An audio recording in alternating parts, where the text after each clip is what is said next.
Ngayong araw, isang murang tattoo na naman ang ibibigay natin para sa repeat client na may kotseng pula pero nagpa-home service pa rin dito sa Calamba, Laguna. Ako, wala naman ako inaatrasan na tattooan session. Kahit pa magmahal yung gas, yung bigas, yung alamang, yung magic sarap, yung Uratex, yung divider, yung papag. Yung mga nakaraan nga, 'di ba? Galing pa tayo ng Quezon Province, Batangas, Pangasinan, Pampanga, Tarlac at marami pang ibang mga probinsya dito sa Luzon. Isa-isahin nyo na, 'di ba? Next time, makapagtato din tayo dyan sa ibang region ng bansa natin, sa Visayas, sa Mindanao, sa ibang bansa, pati sa Taiwan, kahit anong bansa sa labas nitong Pinas. Lahat yan, malay mo, di ba? 3 years pa lang naman tayo na nagtatato. Di naman ako nagmamadali. Yung mga idolo nga natin, di ba? Kagaya nila Lloyd Lampaya.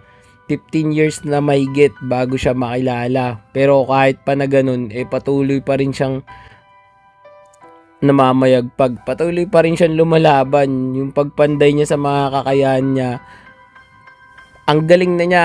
Marami nang humahanga sa kanya na tao, pero humble pa rin. Tao pa rin pag humaharap sa tao, mata sa langit pero yung paa sa lupa. Di baling ibang tao na lang magbuhat ng bangko, mas okay na sila na lang magbanggit ng mga papuri. Huwag na sa atin yun nanggaling. Basta tayo, focus lang tayo dun sa karap natin, di ba? Minsan, mga nagtuturo-turo pa siya ng mga, di ba, sa tattoo tutorial, pero sobrang humble pa rin. Sinasabi niya na araw-araw meron pa rin siya natututunan. Ganun naman din talaga dapat, di ba? Kailangan ituring natin yung sarili natin na parang walang lamang baso, di ba? Para pag may dumating sa ating kaalaman, mas ma-absorb natin siya. Ako, kung tutusin kahit papano, malayo na rin naman ako sa dating ako. Kumbaga, sabi nga nila, ika nga, ayon sa mga sabi-sabi, di baling malayo pa, at least malayo-layo na rin. Para sa akin, wala tayong karapatan na magmalaki kahit pa nagaano pa tayo tumaas, kahit pa nasan tayo makarating. Dahil ang tao sa mundo, bilyon-bilyon, mahigit kumulang 8.3 billion. Grabe, para maging kakaiba ka, ibang klase yung effort na kailangan mong gawin. Kung ikukumpara nga, parang langgam lang sa bundok. Tulad ng patak ng tubig sa tubig sa dagat. Grabe, no? Gaya ng buhangin sa dalampasigan. Di mo mabilang yung pambihira. Kahit matatanda ka na, mag-aabuhin ka na lang. Bibilangin mo yun. Animo tuldok sa gitna ng buong pahina. Tapos yung page pa ng libro mo, parang yung sa encyclopedia, yung ang kapal lang, kasing kapal ng mukha niya. Ay, ikukumpara mo yung kislap ng alitap-tap doon sa liwanag ng kalawakan. Diba? Grabe. Yung kumikinang doon, yung puwet lang Tapos ikukumpara mo sa Andromeda. Diba? Ganun. Himig ng insekto sa gitna ng ugong ng bagyo. Paano mo maririnig yun, diba? Napaka-ingay pa ng hangin pa lang Tapos isama mo pa yung ingay nung bubong ng kapitbahay na natatanggal na kasi isa na lang yung pakong nakakapit. Pintig ng pulso sa tahimik na disyerto. Ganun, diba? Grabe. Yung pulso nga hindi mo na marinig, diba? Sa movie mo lang yung maririnig. Ganun. Pero hindi mo talaga siya halos marinig. Hibla ng buhok sa bigat ng bakal, talulot ng rosas sa laki ng kagubatan, punit ng papel sa tibay ng pader. Ang tibay nun, grabe. Anino ng langgam sa anino ng elepante, ingay ng karayom sa putok ng kanyon, lalim ng sulyap sa lawak ng karagatan. Lupit na lalim ng sulyap. Uy, grabe. Kahit ako di ko na maabot yan Basta ganun. Pikit ng mata sa liwanag ng araw. init ng kandila sa siga ng bulkan. Ayun, mahusay. Grabe yun. Grabe. Siyempre sa mitya lang yung 'di ba? Yung sa kandila, tapos yung sa bulkan, grabe. Sobrang init, hindi ka nga halos makalapit dun grabe. Kumukulong lava. Kumpas ng kamay sa ikot ng mundo.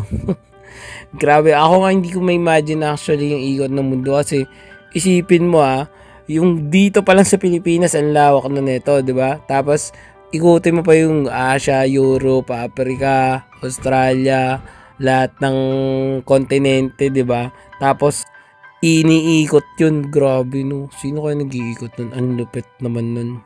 Tapos, ang malupit pa dun sa ikot na yun, ano yun, steady yun. Talagang every year uikot siya ng ganun, no? Tapos meron pang, grabe. Meron talagang mga bagay na ang hirap isipin na talagang pang matatalino lang. 'Di ba? Lagas ng dahon sa yugyug ng lindol. Piga ng limon sa baba ng ulan. Hindi ko na maintindihan tong mga iba na to. Ito kasi, mga mga nahagilap lang natin to Pero, 'di ba grabe yan. Bakas ng paa sa tayog ng bundok. Yapak ng kuting sa hakbang ng higante. Yung pusa kasi, yung yabag kasi ng pusa, sobrang hindi mo siya mapapansin. Yung parang, umuwi ka ng bahay nyo, sinabihan ka ng nanay mo na bawal magpagabi, tapos hawak-hawak mo yung sapatos mo, tapos yung medyas mo lang yung dumadampi dun sa sahig para hindi ka marinig. 'Di ba? Mas mahina pa doon yung sa pusa, tapos ikukumpara mo sa higante. Guhit ng palad sa mapa ng daigdig. Yung guhit nga ng mga sobrang babaw nun, 'di ba? Huni ng ibon sa ugong ng jet, talsik ng langis sa dagat ng apoy, hinga ng sanggol sa bagyo ng unos, bitak sa kalsada sa puwang ng kalawakan. Grabe kung ano ng mga lumalabas dito sa mga, 'di ba? Kung ikukumpara ito yan, in short, kasi sobrang nipis lang natin, sobrang liit lang natin, 'di ba? Para lang tayong muta ng universe. Kasi sobrang liit lang natin. Kaya wag natin paikutin, sa sarili lang natin yung mundo. Isipin natin na sobrang dami ng mga factors sa paligid na pwedeng maka-apekto sa mga bagay-bagay, 'di ba? Ganun. Kaya ako lang naman sinasabi yun, kung gano'n lang tayo, yung mga pagkumpara, kung gano'n lang tayo kalit. Siyempre, para hindi tayo magmataas na parang isipin natin na tayo na ang Diyos, 'di ba? Alam mo, kahit yung presidente, may mga limitasyon lang din 'yan. Sabi nga ni Looney, kahit mataas ka na, titingala ka pa rin, 'di ba? Ganun lang dapat. Kahit na ikaw pa yung Prime Minister ng China, kahit ikaw pa yung leader ng Vatican, 'di ba? Wala pa rin 'yan. Meron ka pa ring mga bagay na hindi mo kayang gawin. Tsaka hindi lahat bibilib sa iyo. Kaya siguro ganun lang, tuloy mo lang kung ano lang yung ginagawa mo. Kagaya natin, chill lang tayo. Maraming mga tao, yung mga pwede nating sabihin na inspirasyon, pag gusto nating gayahin, gusto natin maging, 'di ba? Di sundan lang natin yung yapak nila. Sobrang dami, kagaya nila Elon Musk, sila Henry C, sila Manny Pacquiao. Sobrang dami, nakaka-inspired yung mga kwento niya. Next time, try natin pagkwentuhan yan. Pero itong video kasi na to, medyo maiksi lang to, half sleeve lang kasi to. Next time pag may nagpa-pullback sa akin, kwentuhan ulit tayo ng mga bahaba. Kung matapos tong video natin, panoorin at alamin muna natin yung tattoo client review. Let's go! Yeah, gusto mo ba ng tattoo? I got you bro. Full back, full sleeves, full leg, let's go. Full front, sa tuhod, sa siko, sa leeg, ulo kahit face ganado. Support local, proud Pinoy artist. Murang tattoo pero maangas, legit. Daw ang pinaghirapan, buyat bawat beat. Baguhan pero may diskarte, hindi cheap. Line, shading, harmony, flow, texture, contrast, light and shadow. Design na malupit, ako bahala sa'yo. Sa studio man, home service, let's roll. Pwedeng umaray pero bawal gumalaw. Precision sa karayom, di ako atras. Bawal Boss, tapos na yung tattoo natin. Ano masasabi mo? Ayos naman po. Goods. Yun na. Rate mo na boss, 1 to 10. 10. Yes.